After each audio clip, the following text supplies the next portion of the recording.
I got nothing. What I announced the other night at the Celtics game is where we're at right now. Nothing has changed. So nothing done with Mayweather, No, nothing's changed. Next week. Did he sign an executable agreement? Who? Conor? Yeah. How much money? He's going to make a couple bucks. He's going to do all right. Listen, if this fight goes off, if it even happens, and if the thing does what everybody thinks it can do, Conor's going to make a lot of money.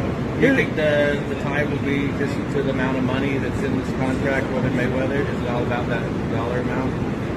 What do you think? In your opinion, does it all hinge upon the dollar amount on that contract with Mayweather? No, on Mayweather's side, it's going to be whether we can come to a deal or not to put on this event. A date for that now.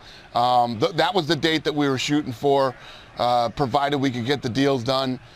And we're not even that far along in the process, so I guess I don't need to worry about the date anymore. Okay, well, if a date can't be arranged in 2017, do you think there's any chance we see Conor fight in the UFC this year at all? Yeah, Conor wants to fight. Conor wants to fight Floyd. Conor wants to fight twice this year. So, we'll just have to see how this thing plays out. Okay, well, a superstar showdown. A lot of people are very excited for that. Now, talking about timelines, last month in Buffalo, you did say we could expect a date for the return of Georges St-Pierre within about a week. Any update on that front? Nope. Obviously, I was expecting him to fight this summer.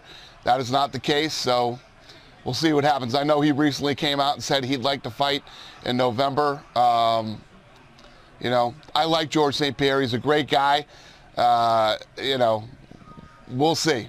We'll see what happens.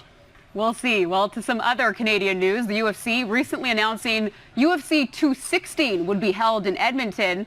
What made you choose Edmonton for this year's lone Canadian pay-per-view?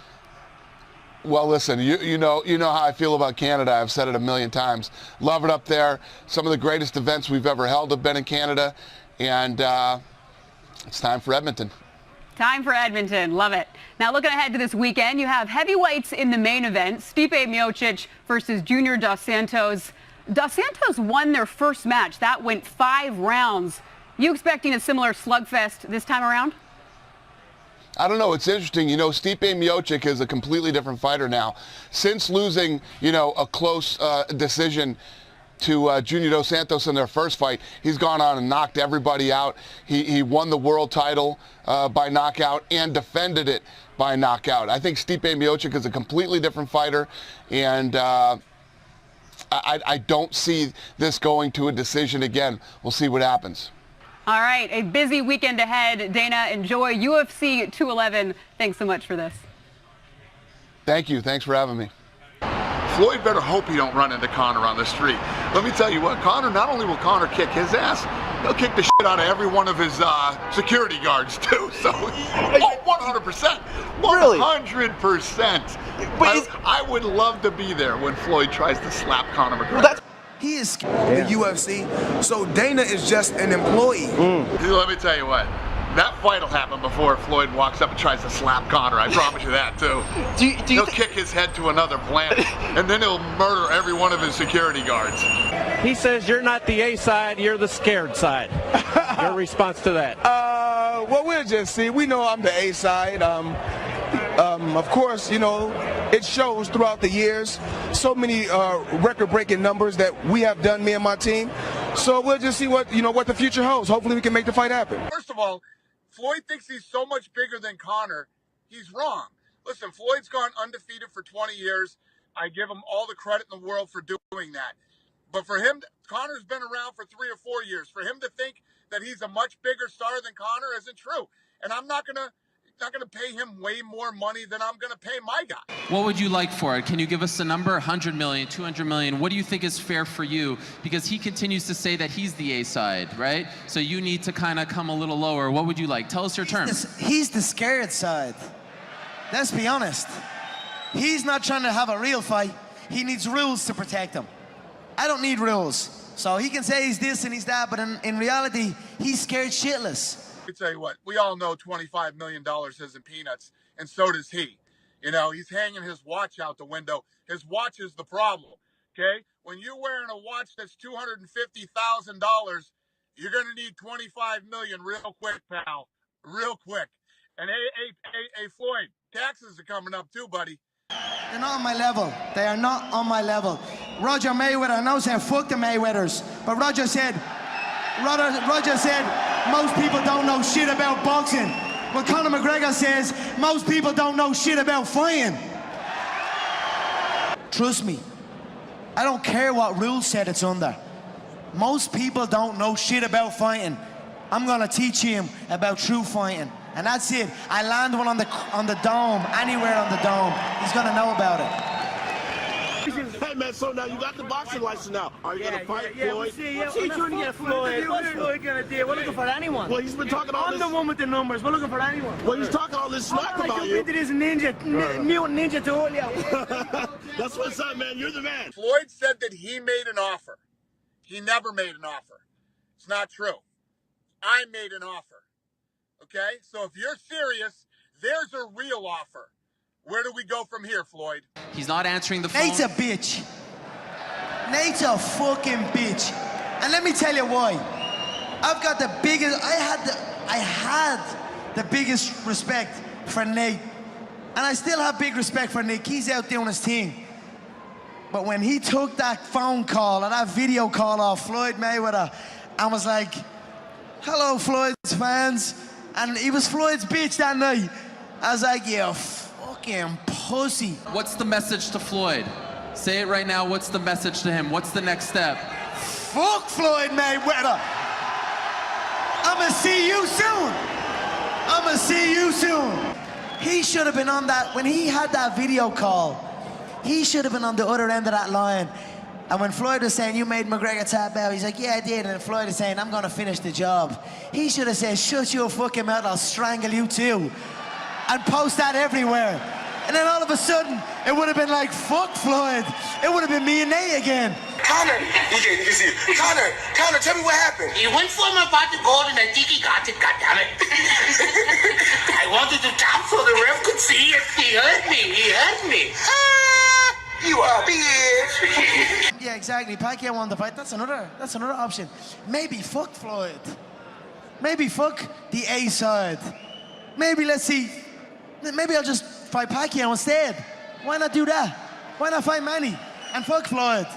You know what I'm saying? Like, I'm the only one in the fight game with options. Everyone else needs to fight me. I can fight any single one of them. So I'm in the best spot, which makes me the A side. I love the Vegas Commission. We come to an understanding. I'm gonna fly out there, fix it. I'm gonna get my Las Vegas Boxing Commission, and then we'll see where the fuck Floyd's at. 49-0 may in fact become 50-0 because Conor McGregor has said this afternoon in a question and answer period in England that his UFC career is on hold indefinitely. I can't wait till we get it done, and it's like, there's the date. Let's get the fans wild for this, and let's go and have a proper knock. Floyd is starting to feel that. It's an unusual spot for him where he's looking and going, hey guys, I appreciate that you all have faith in me, but you've got a little bit too much. How about we go out there and two men go out and have a contest? These are the intangibles, because what Teddy and I are watching right now is an amateur boxer getting ready to take on the best of all time. But the intangibles do matter. That is a pretty stark characterization. An amateur boxer getting ready to take on a guy that could be 50-0 by the time the month is out. Alberto Komodo has been on the scene all day. We've moved to Station 3. Couple action in the ring. Then we've hit the bag twice. He's there, boots on the ground. His eyes are closer than any of us. Brett, what are you seeing right now with your two eyes there?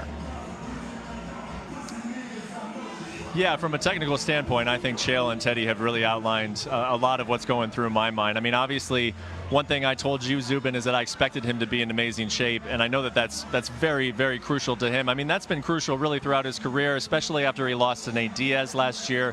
He felt that he was very inefficient with his energy, is what he said. That fight was at 170 pounds when it was supposed to be at 155 pounds. So just looking at him physically, and this has not surprised me at all. I knew all along that Conor McGregor would do everything in his power to get as prepared as is humanly possible to face Floyd Mayweather. But everything that you're hearing from the two experts there about the technique, I would have to agree with. Teddy, I want to ask you this because you have been in the corner. You have trained some of the guys that basically ate pressure for lunch, and Chael has talked about what a performer this guy is under pressure. For those of us that are just fans, that haven't been in the corner, that haven't been in the ring, can you explain the intangible of the mental side of something like this and the pressure with the world watching? Not the physical, the mental. There's a mental part, and he's right on the button talking about the mental part. My UFC counterpart there. 75% of the game, all right? There it is. 75% of my business, my sport, is the mental part. And McGregor has been in that realm. You know, he has been in that environment. He's been under the big lights. And the most important part, what does that mean mentally being right? What does that mean having the mental edge that you have to be a championship fighter in whatever, whether it's boxing or UFC? What it means is that you have to understand, you have to be able to push the wolf away from the door. The wolf of submission. The wolf of where you feel like breaking down. The wolf where you feel like giving in. Where you don't think that you can find the way. Where you start to make excuses. Where you're not reliable. Where you start to give in. Where the normal person, the person out there, the layman person, they can do that. They can give in. They can still go to work the next day. They give in. They say they're sick. And the next day they can still show up at work, and it might not hurt their career. But in the boxing ring, you cannot do that. That's called the chamber of truth. And the truth will find you fast. So he understands what it means to be tempted by those hard truths. He understands what it means for the wolf to come to the door, for the devil to knock on the door and say, hey, you know what? You can get out of here. You know, it's not human nature to face what these guys face. The natural thing to do is to survive. Let's be honest. That's why we've been around as a race so long. We find ways to survive. But when you're in the ring and that natural instinct comes to you to say, hey, I want to just survive. I want to be able to get out of this so I can be okay, so I can survive. When that comes, you have to be able to shut